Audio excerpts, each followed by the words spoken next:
যখন অন্যান্য আমদানিকৃত উৎপাদিত পণ্যের দাম বেড়ে যায়, অটোমেটিক্যালি বাজারে তারাও এটাকে রেশনালাইজ করে বাটারের যে সিস্টেমের মতো, তার কারণ সে জানে যে তার 1 লিটার তেল নিতে হবে, সে ওই রেশনাল অনুযায়ী সবজির দামও বাড়ায় দেয় এবং উৎপাদিত পণ্যের দামও বাড়ায় দেয়, যার ফলে এটার মার্কেটে রিফ্লেকশন বেশি হয়।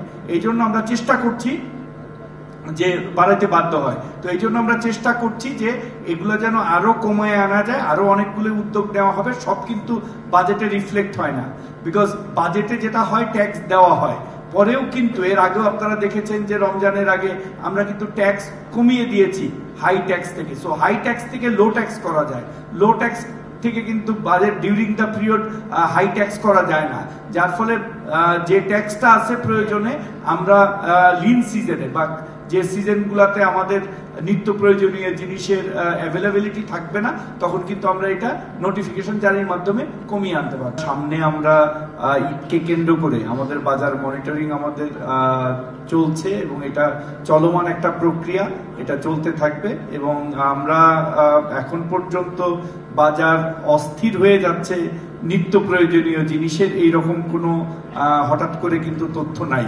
সো বাজারে বাজেটের সাথে অনেক জিনিসের দাম বাড়ে এবং কমে, সেটা ঠিক আছে, যেটার দাম হয়তো ট্যাক্সের অ্যাডজাস্টমেন্ট হয়েছে, বাড়বে বা কমবে, কিন্তু স্পেসিফিক্যালি নিত্য প্রয়োজনীয় জিনিসের কোনো দাম বাড়ার মতো এই বাজেটে কিন্তু ঘোষণা নাই। উল্টা কমানোর জন্য আমি আপনাদেরকে প্রথমেই বলেছি যে বিদ্যমান যে উৎসে নিত্য প্রয়োজনীয় জিনিসের 2% হারে কর, সেটা কমিয়ে 1% করা হয়েছে। দুধের ব্যাপারে পুরো দুধের আমদানিতে যেটা বাচ্চাদের বেবি ফুড, সেটাই যৌক্তিক পর্যায়ে কমিয়ে আনা হয়েছে।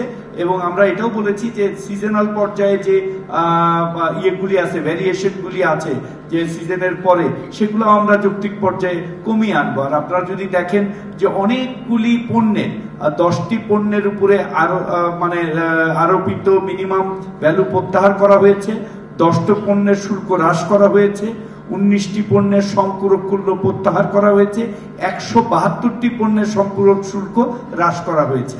এটা কিন্তু পর্যায়ক্রমে এই শুল্কগুলি হ্রাস করা হচ্ছে এবং অন্যান্য শুল্কও যেগুলো আছে সেগুলো এনবিআর যথাযথ সময়ে যৌক্তিক পর্যায়ে নিয়ে আসবে, যাতে আমরা এই যে আমাদের ফুড ইনফ্লেশন, আমাদের বাজেটেও বলা হয়েছে, আমরাও বারবার বলতেছি, ফুড ইনফ্লেশনটা তুলনামূলকভাবে বেশি। এর অনেকগুলি কারণ আছে, আপনারাও জানেন যে ইউক্রেন রাশিয়ার যুদ্ধ এবং বহির্বিশ্বে জিনিসপত্রের দাম বেড়ে যাওয়া।